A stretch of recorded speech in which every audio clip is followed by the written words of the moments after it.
সাইয়েদনা ইব্রাহিম মুসলিম বিশ্বের জাতির পিতা, উলুল আজমি মিনার রসুল, উনি গোটা বিশ্বের মুসলমানদের পিতা, কিন্তু উনার বাপ হচ্ছে কাফির মুশরিক। নাম কি? আজার। আজার ঈমান আনে নাই, কালেমার দাওয়াত গ্রহণ করে নাই, তাই বলে সাইয়েদনা ইব্রাহিম বাবারে গালি দিছে নাকি? মন্দ কথা বলছে? ইয়া আবাতি লিমা তা'বুদু মা লা ইয়াসমা'ু ওয়া লা ইউবসিরু ওয়া লা ইউগনি আনকা শাইআ। বাবারে আদর দিয়ে, সোহাগ দিয়ে, সম্মান দিয়ে বলে, বাবা কেন এই মূর্তির পূজা করো? 10টা হাত এরকম বের করে রেখে, জিহ্বা বের করে রাখে, সামনে মিষ্টি, রসমালাই, দুধমালাই, কত কিছু দিয়ে রাখে, কিচ্ছু খায় না। মূর্তির গায়ে একটা মাছি বসলো, মাছি তাড়াতে পারে না, ঠিক কি না? কেন এই মূর্তির পূজা করেন? যে এই মূর্তি কানে শোনে না, চোখে দেখে না। বাবারে বুঝালেন, কিন্তু বাবারে গালি দেয় নাই। তার মানে বাবা যদি মুশরিক হয়, বাবা যদি কাফির হয়, বাবা যদি হিন্দু হয়, তারপরেও বাবা দোয়া নিতে হবে, ঠিক কি না? বাবা মা দোয়া করলেও কবুল, বদদোয়া করলেও। শুধু দোয়া করলে যদি কবুল হইতো তাইলে তেমন ঝামেলা ছিল না, দোয়া করে না তো কি হইছে? কিন্তু বদদোয়া করলেও তো কবুল। দোয়া করে না, যদি বদদোয়া করে মুসিবত আছে না নাই? বাবা মার ছেলে মেয়েদের দৃষ্টান্ত তরমুজ আর ছুরির মতো। বাবা মা হলো ছুরি, ছেলে মেয়ে তরমুজ। তরমুজ নিচে রেখে উপর থেকে ছুরি মারলে তরমুজ কেটে যায়, আবার ছুরি নিচে ধরে রেখে উপর থেকে তরমুজ ফেললেও তরমুজ কেটে যায়। উভয় অবস্থায় তরমুজের ক্ষতি হয়, ছুরির কিছু হয় নাকি? কথা বুঝতে পেরেছেন? এজন্য বাবা মা অনেক বড় নেয়ামত। বিশ্বনবী বললেন, 3 জিনিসের দিকে নজর করা মাত্রই সওয়াব দেয় কে? 1 নম্বরে নাজার ইলাল মুসহাফ, কোরআনের দিকে তাকানো মাত্র সওয়াব। 2 নম্বরে নাজার ইলাল কাবা, কাবার দিকে তাকানো মাত্রই সওয়াব। 3 নম্বরে নাজার ইলা ওয়াজহিল ওয়ালিদাইন, মাতা পিতার চেহারার দিকে রহমতের নজরে তাকালে কবুল হজের সওয়াব দিবে কে? এখানে হাজী সাহেব আছেন না? অনেক আছে, 3 লাখ 4 লাখ 5 লাখ দিয়ে হজ করে আসছেন। তো বুকে হাত দিয়ে কেউ বলতে পারবেন, হুজুর আমি 100% আমার হজটা কবুল হয়েছে? কেউ গ্যারান্টি দিতে পারবেন? গ্যারান্টি নাই। কিন্তু মায়ের চেহারার দিকে রহমতের নজর নিয়ে তাকালে, ছোটবেলা আমার মারে আমি কত কষ্ট দিলাম, কত কষ্ট করে ফ্যামিলিটা সামলাতে, যে আমার জনম দুঃখিনী মা, কথাগুলো ভেবে মায়ের চেহারার দিকে একটা নজর দেন, কবুল হজের সওয়াব আপনার আমল নামায় দিয়ে দিবে কে? এক সাহাবী বললেন, নবী ওয়ালাউ মি আমাররা, যদি আমি দিনে 100 বার তাকাই তাহলে কি 100টা কবুল হজের সওয়াব হবে নাকি? বিশ্বনবী বললেন, নাম ওয়ালাউ মি আমাররা, 100 বার যদি রহমতের নজরে তাকাও 100টা কবুল হজের সওয়াব হয়ে যাবে। চিল্লায় পড়েন আল্লাহু আকবার। আবার বিশ্বনবী বলতেন, 3 ব্যক্তির দোয়া আল্লাহ ফেরায় না। সালাসু দাওয়াতিন মুস্তাজাবা লা শাক্কা ফিহিন্না, 3টা দোয়া করলেই কবুল। 1 নম্বরে দাওয়াতুস সাইম, রোজাদার ব্যক্তি দোয়া করলে কবুল করে কে? 2 নম্বর দাওয়াতুল মুসাফির, মুসাফির দোয়া করলে কবুল করে কে? 3 নম্বর দাওয়াতুল ওয়ালিদাইনি লিওয়ালাদিহি, মাতা পিতা দোয়া ছেলে মেয়েদের জন্য কবুল করে কে? মাতা পিতার দোয়াও কবুল, বদদোয়াও। যুবক ভাইয়েরা সাবধান, বদদোয়াও কবুল। বুখারীর বর্ণনা, বনি ইসরাইলের একজন বড় আবিদ ছিল, নাম জুরাইজ। কি নাম? সবাই বলেন, আরো জোরে বলেন, কি নাম? জুরাইজ অনেক বড় আল্লাহর ওলি, পাহাড়ের উপরে তার বাড়ি। সারা রাত তাহাজ্জুদ গুজার হয়। তার গির্জার পাশে তার মায়ের ঘর। তাহাজ্জুদ গুজার হতে হতে বড় আল্লাহর ওলি হয়েছে। তাহাজ্জুদ পড়া ছাড়া ওলি হওয়া যায় নাকি? জোরে বলেন। অমিনাল লাইলি ফাতাহাজ্জাদ বিহি নাফিলাতাল লাকা আসা আইয়াবাআসাকা রাব্বুকা মাকামাম মাহমুদা। তাহাজ্জুদের নামাজ পড়লে আপনার মর্যাদা বাড়িয়ে দিবে কে? উনি প্রতি রাতে তাহাজ্জুদ পড়তেন। শুনতেছেন? জিমানি আসছে আপনাদের। প্রতি রাতে তাহাজ্জুদ পড়তেন। একদিন তাহাজ্জুদের নামাজে দাঁড়ালেন, আল্লাহু আকবার।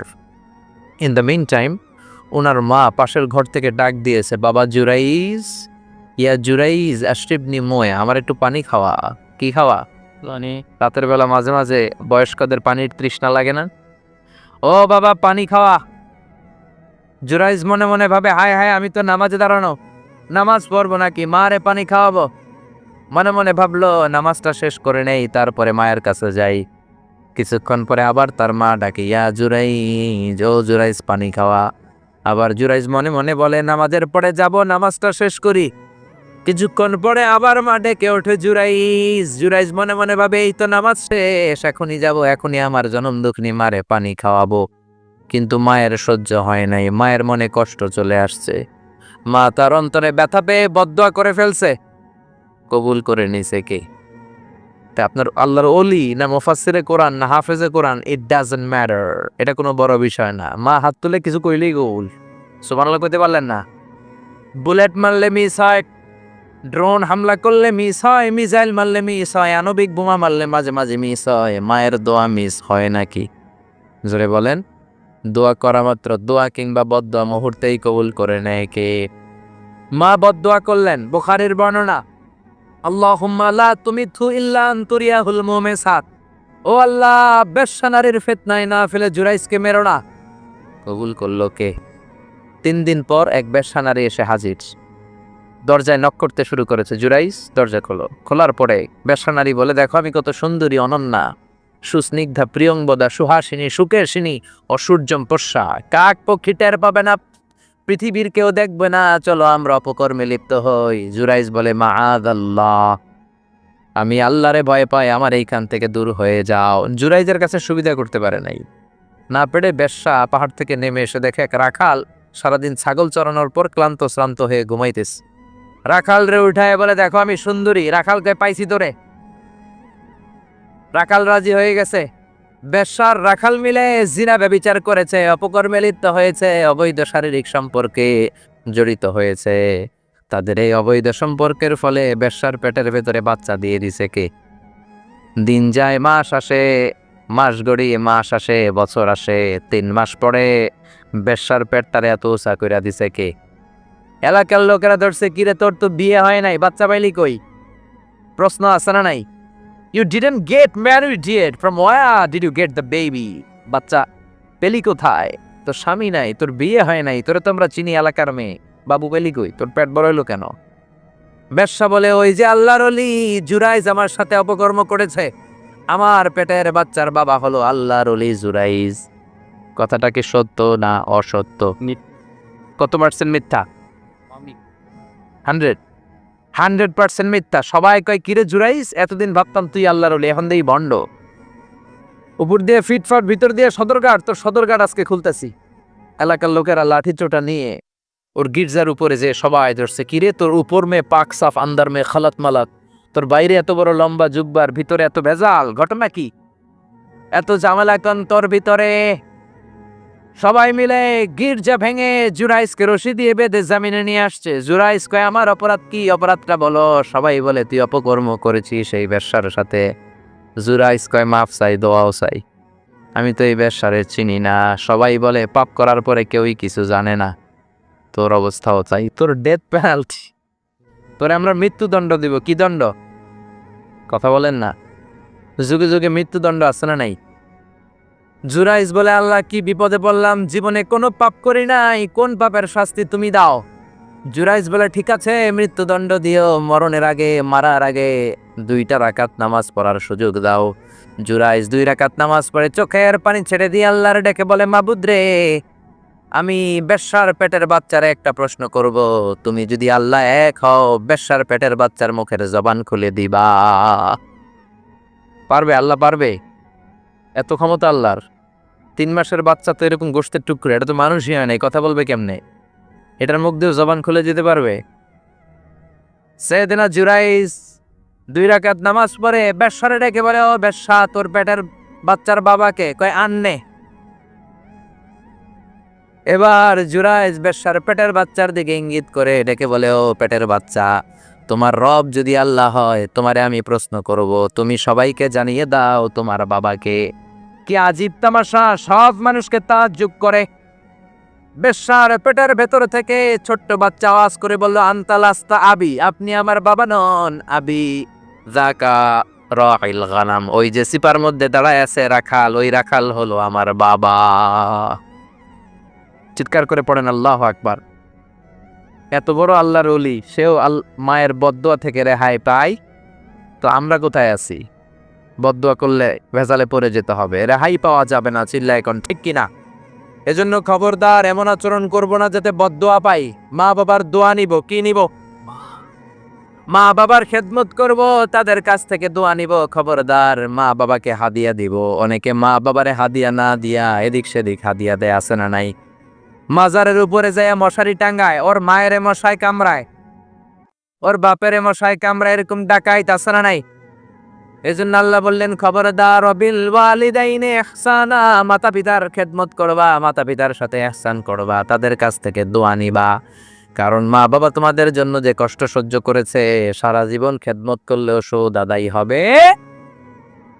আল্লাহ বললেন খবরদার, 3 কারণে মায়ের মর্যাদা বেশি। আবার বিশ্বনবীও বললেন বাবার চেয়ে মায়ের মর্যাদা বেশি। এক হাদিসে বললেন 3 গুণ, আর এক হাদিসে বললেন 4 গুণ। সাহাবী বললেন কার সাথে ভালো আচরণ করব? বিশ্বনবী বললেন উম্মুক, তোমার মায়ের সাথে। তারপরেও বললেন মায়ের সাথে, তারপরেও মায়ের সাথে, তারপরে মায়ের সাথে, পঞ্চমবারে বললেন তোমার পিতার সাথে। 4 বার মায়ের কথা বললেন। কয়বার? আরো জোরে বলেন। এজন্য আল্লাহ ডেকে বলে গোলাম খবরদার মায়ের সাথে ভালো আচরণ করবা। কারণ হামালাতহু উম্মুহু, বাবা তোমারে পেটে ধরে নাই, পেটে ধরেছে কে? ওয়াহানান আলা ওয়াহান, বোঝার পরের বোঝা, জ্বালার পরের জ্বালা, যন্ত্রণার পরের যন্ত্রণা বাবা সহ্য করে নাই, করেছে কে? ফিসালুহু ফি আমাইন, 2 বছর বাবা দুধ খাওয়ায় নাই, দুধ খাওয়ালো কে? কয় লিটার দুধ আপনি সাবার করছেন মায়ের বুকের, কোনো হিসাব আছে? বিশ্বনবী বললেন লাউ কাতাআতা জিলদাক, তোমার চামড়াগুলো কেটে কেটে রোদে শুকিয়ে যদি মায়ের 2টা পায়ের জুতা বানায় দাও, 1 ঢোক দুধ যে খেয়েছো সেটার সৌদ আদায় হবে না, ঠিক কি না? মায়ের একদার দুধের দাম, কাটিয়া গায়ের চাম, পাপুষ বানাইলেও ঋণের শোধ হবে না। এমন দরদি ভাবে কেউ হবে না আমার মা গো, ঠিক কি না? 10 মাস 10 দিন কষ্ট দিলাম। একটা মা তার বাচ্চাকে জমিনে আনতে যেয়ে, জমিনের আলো দেখাতে যেয়ে কত কষ্ট করে শোনেন। চিকিৎসা বিজ্ঞানীরা বলে সুস্থ মানুষ 45 ইউনিট ব্যথা সহ্য করতে পারে, এর বেশি পারে না। কত ইউনিট? 45 ইউনিট। এর বেশি যদি ব্যথা পায় কেউ, হয় মরে যাবে নয় বেহুশ। আমার আর আপনার মা আমাকে আর আপনাকে জন্ম দিতে যে 57 ইউনিট ব্যথা সহ্য করেছিল ডেলিভারির দিন। 57 ইউনিট, 57 ইউনিট প্লাস, তার চেয়েও বেশি। যেটা কোনো অ্যাক্সিডেন্টে আপনার দেহের 20টা হাড্ডি একসাথে ভেঙে গেলে যত ব্যথা, এর চেয়েও বেশি ব্যথা। সুবহানাল্লাহ কইতে পারলেন না? এজন্য আল্লাহ বললেন খবরদার মা বাবার সাথে খারাপ আচরণ করো না। মা বাবার সাথে খারাপ আচরণ করলে যত বড় আল্লাহর ওলি হও, কাজ হবে না। বিশ্বনবীর এক সাহাবী নাম হলো আলকামা। কি নাম? মৃত্যুর আগে দিয়ে আলকামার মুখ দিয়ে কালেমা বেরোয় না। সবাই মিলে আলকামারে বলে ও আলকামা কালেমা, কালেমা পড়ো। আলকামার সামনে সবাই পড়ে লা ইলাহা ইল্লাল্লাহ, কিন্তু আলকামার মুখ দিয়ে বের হয় না। 3 দিন বিছানায় পড়া। কয়দিন? বিশ্বনবী বলেছেন লাকিনু মাউতাকুম লা ইলাহা ইল্লাল্লাহ, তোমরা তোমাদের মুমূর্ষু রোগীদের সামনে লা ইলাহা পড়ো।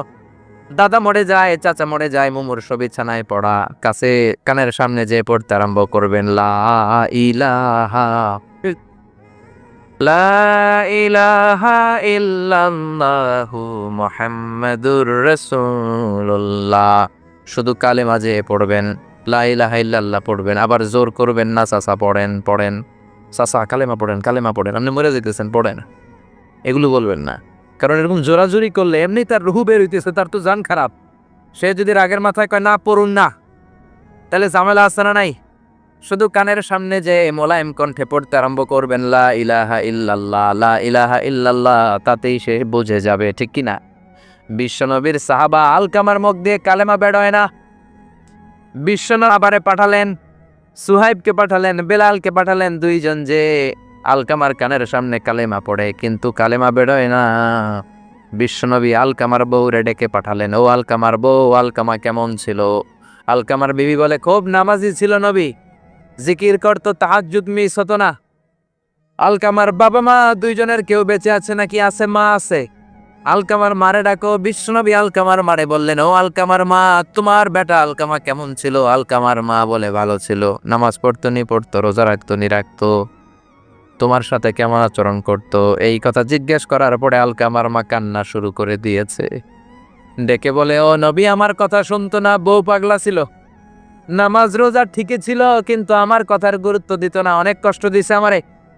আজ আমার মনে ব্যথা, বিশ্বনবী বলল, তোমার নিজের ছেলে কি আর করবা, মাফ করে দাও। আলকামার মা বলে, না মাফ করব না। কি বলে? ভেজাল আছে না নাই? বিশ্বনবী বললেন, লাকড়ি আনো, আগুন জ্বালাও, আলকামারে আমরা আগুনে ফেলবো। লাকড়ি আনা হলো, দাও দাও দাও দাও করে আগুন জ্বালানো হলো। সব সাহাবীরা ধরাধরি করে আলকামারে আগুনে ফেলবে। ইন দ্য মিন টাইম আলকামার মা এসে বিশ্বনবীর পা ধরে বলে, ও নবী, আমার কলিজার টুকরারে আগুনে ফেলবেন না। আমার নারচেরা ধন আলকামা, 10 মাস 10 দিন আমি পেটে ধরেছি, আগুনে ফেলবেন না। বিশ্বনবী বললেন, তাহলে মাফ করছো কিনা বলো। চোখের পানি ছেড়ে দিয়ে বলে, নবী যান, আলকামার ব্যাপারে আমার মনে আর কোনো দুঃখ নাই, আমার ছেলেটানে তারপরেও আপনি আগুনে ফেলবেন না, আমি আমার আলকামারে মাফ করে দিলাম। আলকামার মাফের ঘোষণা যখন দিয়েছে, আলকামা চিৎকার করে পড়তে শুরু করেছে, লা ইলাহা ইল্লাল্লাহু মুহাম্মাদুর রাসূলুল্লাহ সাল্লাল্লাহু আলাইহি ওয়াসাল্লাম। মা বাবার সাথে বেয়াদবি করলে মরার আগে মুখে কালেমা বেরোবে না। চিল্লা এখন ঠিক কিনা? এজন্য আপনি যত বড় আল্লাহর ওলি হন, যত বড় মানুষ হন, মা বাবার সাথে খেদমতের দরকার আছে না নাই? সৈয়দনা ইব্রাহিম ওনার ছেলে ইসমাইলরে দেখতে গেলেন, অনেক দিন পরে দেখতে গেলেন। ওই দিন বাড়িতে সৈয়দনা ইসমাইল বাড়িতে নাই, বনে গিয়েছে শিকার করার জন্য। বাড়িতে সৈয়দনা ইসমাইলের বিবি সৈয়দনা ইব্রাহিম ঘরের দরজার বাইরে থেকে সালাম দিয়ে বললেন, আসসালামু আলাইকুম। ভেতর থেকে কর্কশ গলায় একটা মেয়ে সালামের উত্তর দিয়ে বলল, ওয়া আলাইকাস সালাম। গলার মধ্যে কোনো মায়া নাই, মহব্বত নাই। জিজ্ঞেস করলো সৈয়দনা ইব্রাহিম, মা কেমন আছো? কাইফা হালুকি ইয়া উম্মি। মেয়েটাকে বেশি সুবিধার না। তোমাদের খাওয়া দাওয়া কেমন চলে? ভালো না। তোমার জামাই কই? বনে গেছে। এবার মেয়েটা বলতেছে, আমনে কেডা? সৈয়দনা ইব্রাহিম বলে, আমি কে চিনবা না? ইদা জা যাওজুকি মিনাল গাবা, স্বামী যখন বন থেকে ফিরবে, ফাকরাই আলাইহিস সালাম, তোমার স্বামীর একটা সালাম দিবা। ওয়া মুরিহি আন ইগাইরা আতাবাতা বাবিহি, আর বলবা ঘরের দরজার চৌকাটটা যেন তোমার স্বামী পাল্টে দেয়। এই কথা বলে বুখারীর বর্ণনা। কিসের হাদিস? বুখারীর হাদিস। ইব্রাহিম চলে গেলেন। ইসমাইল আসার পরে বিবি বলতে আরম্ভ করছে, দুপুরবেলা একটা বুড়া আইছিল। বুড়া কে আইছিল? সৈয়দনা ইসমাইল বলে, কোন বুড়া আসছে? কি বলছে? বিবি বলে, আপনারা সালাম বলছে, ওয়ালাইকুমুস সালাম। আর কি বলেছে? আর বলছে ঘরের দরজার চৌকাট যেন আপনি পাল্টে ফেলেন। এই কথা বলার পরে সৈয়দনা ইসমাইল চিৎকার দিয়ে বলে, ও কি করলি তুই? নিজের কপাল পুড়লি, নিজের কপালে নিজে কুড়াল মারলি। অমিয়া, চোর বোঝে চোরের সিগনাল, পুলিশ বোঝে পুলিশের সিগনাল, নবী বোঝে নবীর সিগনাল। ঠিক কিনা? সৈয়দনা ইব্রাহিম যা বলছে ইসমাইল আলাইহিস সালাম ধরে ফেলছে। ডেকে বললে, এটা বুড়া না, এটা তোর শ্বশুর, এইটা আমার বাবা ইব্রাহিম খলিল। আমার বাবা যা বলেছে, সিগন্যালটা তো গ্রিন সিগন্যাল না, এটা তো রেড সিগন্যাল, এটা তো বিপদ সংকেত। আমার বাবা যা বলেছে এর মানে হলো তোরে যেন আমি তালাক দেই। Get out, get out, I divorce you. তোরে তালাক দিয়ে দিলাম। বাবার খুশির জন্য তালাক দিয়ে দিস। আপনার আব্বাও যদি আপনার বউরে এমনি তালাক দিয়ে ফেলতে বলে, দিবেন নাকি? আবার দিয়া ফেলেন, দিয়েন না, মুসিবত আছে। আপনার বাবাও বাবা, সৈয়দনা ইসমাইলের বাবা, ইব্রাহিমও বাবা। ঠিক কিনা? সৈয়দনা ইব্রাহিম মন গড়া কথা বলতেন না, আকাশ থেকে ওহী আসলে বলতেন। এই জন্য আপনার বাবা যদি বলে বউরে তালাক দিয়েন না, খবরদার, বাবারেও বুঝাইবেন, বউরেও বুঝাইবেন, ঘরে সংলাপ করবেন, সমঝোতা করবেন। আমাকে দুই নেত্রী সংলাপ করে না তো কি হয়েছে, আমরা সংলাপ করব। ঠিক কিনা? ঘরে ঘরে আমরা সংলাপ শুরু করব।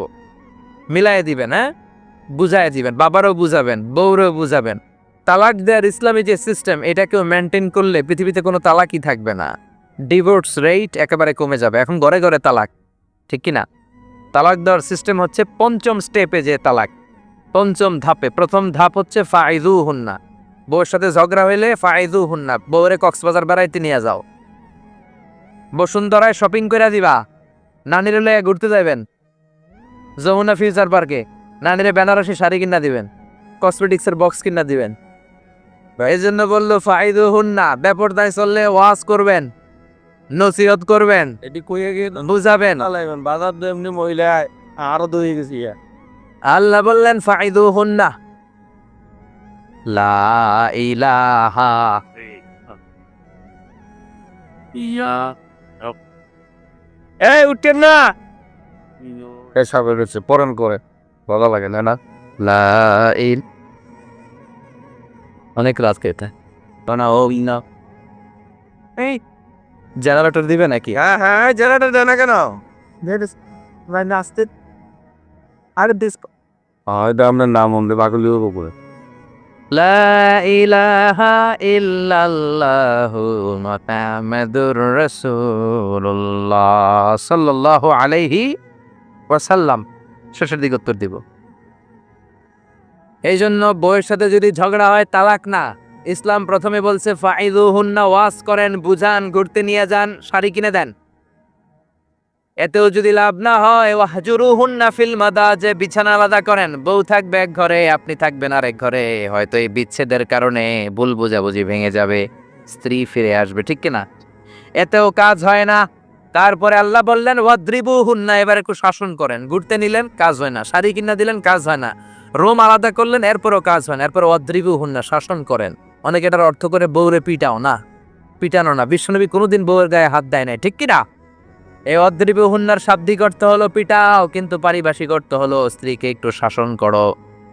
মুফাসসিররা এই আয়াতের তাফসীর করতে যে হয়রান হয়ে গেছে। অনেকে বলছে ছোট্ট কাঠি দিয়ে পিটাও, আর বলে এই কথা শোনো না কেন, 2টা বাচ্চা হয়ে গেছে, 3টা সন্তান হয়েছে, এখন সংসার ভাঙতে চাও কেন? অনেক মুফাসসির বলে মেসওয়াক দিয়ে বাড়ি মারো আস্তে আস্তে। অনেক মুফাসসির কয় কোল বালিশ দিয়ে পিটাও, যাতে হাত পা না ভাঙে, ঠিক কি না? ওয়াদ্রিবুহুন্না, শাসন করো। শাসনও যখন কাজ হয় না, তারপরে আল্লাহ বললেন ফাবাআসু হাকামাম মিন আহলিহি হাকামাম মিন আহলিহা, উভয় পক্ষের মুরব্বীরা বসবে, মিলায় দেওয়ার চেষ্টা করবে। এত কাজ হয় না। 4টা স্টেপ শেষ, 5ম স্টেপে তালাক।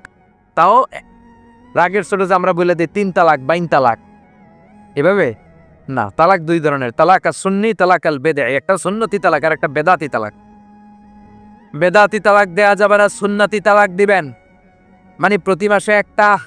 আপনার বউয়ের যখন মাসিক হয় না, যখন পিরিয়ড হয় না, আপনার বউ যখন সুস্থ আছে, ক্লিন আছে, তখন 1 তালাক। 1 মাসের মধ্যে ফিরে আনার সুযোগ আছে না নাই?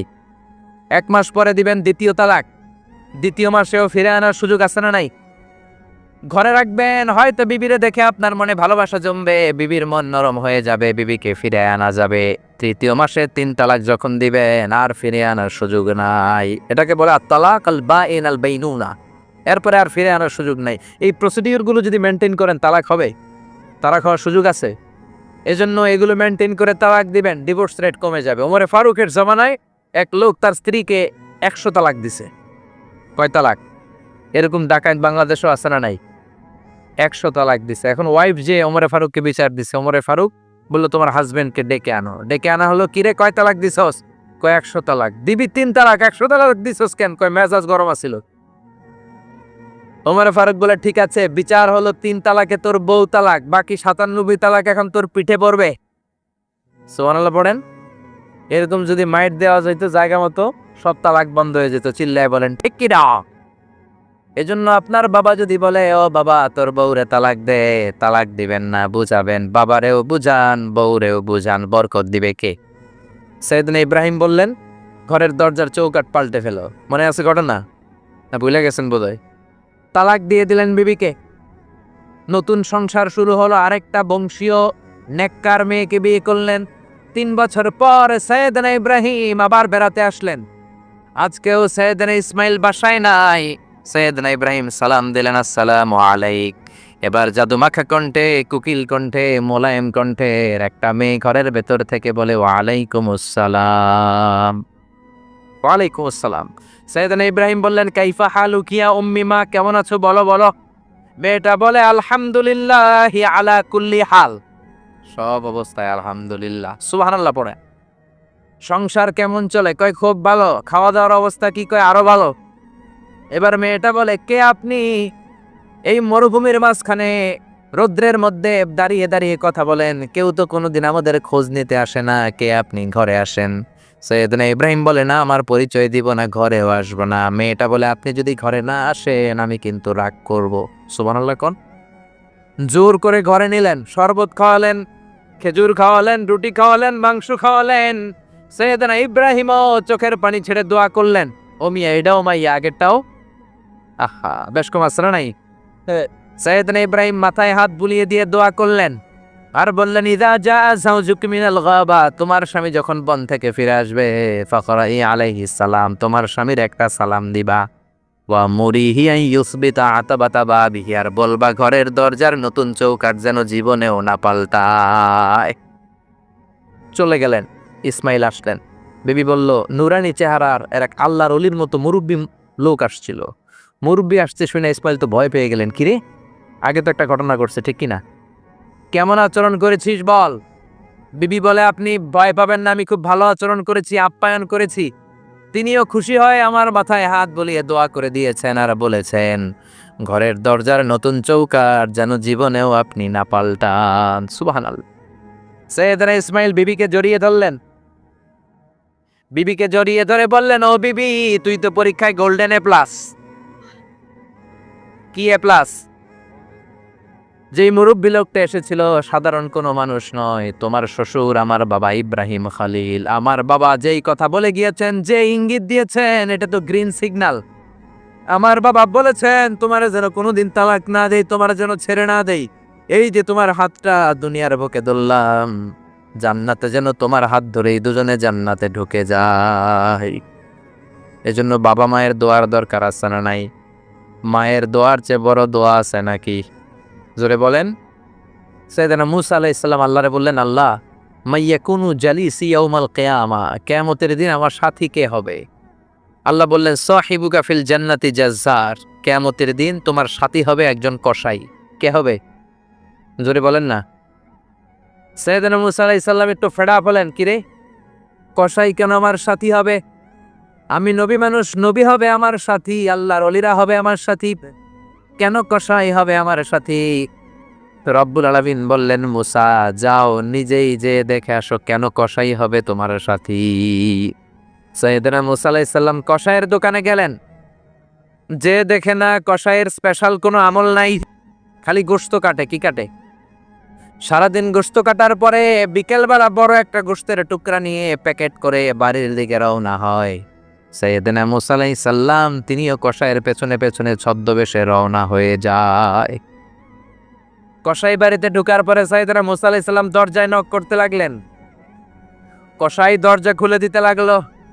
সাইয়েদনা মুসা আলাইহিস সালাম পরিচয় গোপন করে বলে, আমি একজন মুসাফির, আজকে রাতে ও কসাই ভাই আপনার বাড়িতে থাকতে চাই। কসাই বলে, আহলান সাহলান, আসেন, এই ঘরের মধ্যে বসেন। পাশের ঘরে আমার একটু কাজ আছে। পাশের ঘরে যে কসাই মাচার উপর থেকে বৃদ্ধা একটা নারীকে নামিয়ে নিজ হাতে গোসল করে টাওয়াল দিয়ে গা মুছে গোশত রান্না করে রুটি বানিয়ে রুটি আর গোশত ওই বৃদ্ধা মহিলার মুখের মধ্যে তুলে দেয়। মহিলাটা তৃপ্তি সহকারে খাওয়ার পরে হাত দুইটা উপরের দিকে তুলে আঁচলটা পেতে আল্লাহর ডেকে বলে, আল্লাহ, আমার ছেলের উপর আমি সন্তুষ্ট, এই বলে বিড়বিড় করে কি যেন দোয়া করে দেয়। মহিলাটাকে খাওয়ানোর পরে কসাই প্লেটের মধ্যে গোশত আর রুটি এনে সাইয়েদনা মুসার কাছে এসে বলে, ও মুসাফির ভাই, এই নেন আপনার রাতের খাবার। রাতের খাবার খেয়ে আপনি ঘুমিয়ে যান, সকালে আপনি যাবেন আপনার পথে, আমি যাব আমার দোকানে। সাইয়েদনা মুসা বলে, ও কসাই, আগে বলো এই বৃদ্ধা মহিলাটাকে।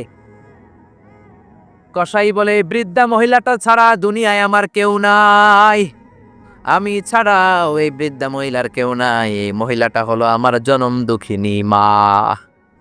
মা ছাড়া আমার কেউ নাই, আমি ছাড়াও মায়ের কেউ নাই। প্রতিদিন আমি আমার মারে গোসল করাই, নিজ হাতে রান্না করে খাওয়াই। সাইয়েদনা মুসা বলে, তোমার মা হাত তুলে কি দোয়া করলো এটা বলো। কসাই বলে, আমার মা প্রতিদিন রাতে খুশি হয়ে একটা পাগলা দোয়া করে, গত কয়েক বছর ধরে এই দোয়াটা করছে, অনেক বছরের দোয়া, আমি জানি কোনো দিন এই দোয়াটা কবুল হবে না। সাইয়েদনা মুসা বললেন, কি দোয়া? কসাই বলে, আমার মা খুশি হওয়ার পরে চোখের পানি ছেড়ে দিয়ে হাত তুলে বলে, আল্লাহ, আমি আমার ছেলের উপর অনেক সন্তুষ্ট। শুনেছি এই জামানার বনি ইসরায়েলের সবচেয়ে বড় পয়গম্বর, তার নাম নাকি মুসা কালিমুল্লাহ। আমি তোমার কাছে দোয়া করে গেলাম, আমার ছেলেরে তুমি ওই মুসা